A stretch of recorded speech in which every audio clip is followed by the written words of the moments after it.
നിയമസഭാ സ്പീക്കർ തെരഞ്ഞെടുപ്പ് നാളെ. സമീപകാല സ്പീക്കർ തെരഞ്ഞെടുപ്പുകളിൽ നിന്ന് വ്യത്യസ്തമായി 3 മുന്നണികളുടെയും സ്ഥാനാർത്ഥികൾ മത്സരിക്കുന്നുണ്ട്. നാളെ രാവിലെയാണ് സ്പീക്കർ തെരഞ്ഞെടുപ്പ് നടക്കുന്നത്. 3 മുന്നണികളുടെയും സ്ഥാനാർത്ഥികളുണ്ട്. UDF-ൽ നിന്നും തിരുവഞ്ചൂർ രാധാകൃഷ്ണനാണ്. 102 പേരുടെ പിന്തുണയാണ് UDF-നുള്ളത്. ഇടതു മുന്നണിയിൽ നിന്നും LDF-ൽ നിന്നും മത്സരിക്കുന്നത് AC മൊയ്തീൻ, മുൻ മന്ത്രിയായ AC മൊയ്തീനാണ്. BJP-ക്ക് 3 അംഗങ്ങളുള്ളതുകൊണ്ട് BJP-ക്ക് ഔദ്യോഗികമായി തന്നെ ഒരാളെ സ്പീക്കർ സ്ഥാനത്തേക്ക് മത്സരിപ്പിക്കാം. ആ അവസരം BJP കൃത്യമായി തന്നെ ഉപയോഗിക്കുന്നു. B. ഗോപകുമാറാണ് BJP സ്ഥാനാർത്ഥിയായി മത്സരിക്കുന്നത്. അപ്പോൾ രാവിലെ നടപടിക്രമങ്ങൾ തുടങ്ങിക്കഴിഞ്ഞാൽ ബാലറ്റിലാണ് 3 പേരുടെ പേരെഴുതിയ ബാലറ്റ് പേപ്പറാണ് ഉള്ളത്. അവിടെയാണ് വോട്ട് ചെയ്തേണ്ടത്. പിന്നീട് വോട്ട് എണ്ണിയാണ് സ്പീക്കറെ പ്രഖ്യാപിക്കുന്നത്.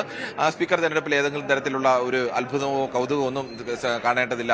ഇനി ഭരണനിരയിൽ നിന്ന് കുറേയേറെ പേർ വന്നില്ലെങ്കിൽ പോലും അനായാസം ജയിക്കാൻ കഴിയുന്നതാണ്. പക്ഷേ ഒരു പ്രതീകാത്മകമായ മത്സരത്തിലേക്ക് തന്നെയാണ് പ്രതിപക്ഷം നീങ്ങുന്നത്. പ്രധാനപ്പെട്ട കാര്യം, BJP ഇങ്ങനെ ഒരു മത്സരത്തിൽ നിൽക്കുമ്പോൾ ഇടതുമുന്നണിക്ക് മത്സരം മാറി നിൽക്കാൻ കഴിയില്ല.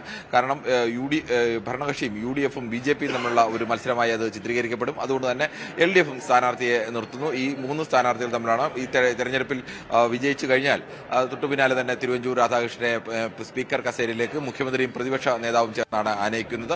അതിനുശേഷം കക്ഷി നേതാക്കളെല്ലാവരും, ആദ്യം മുഖ്യമന്ത്രി, പിന്നീട് കക്ഷി നേതാക്കൾ, ഇവരെല്ലാവരും സംസാരിക്കും. അതിനുശേഷം സ്പീക്കറുടെ മറുപടി, അതിനുശേഷമാണ് ഔദ്യോഗികമായി പ്രതിപക്ഷ നേതാവിനെ പ്രഖ്യാപിക്കുന്നത്. ഈ നടപടികളാണ് നാളത്തെ ദിവസം കൊണ്ട് പൂർത്തീകരിക്കുന്നത്.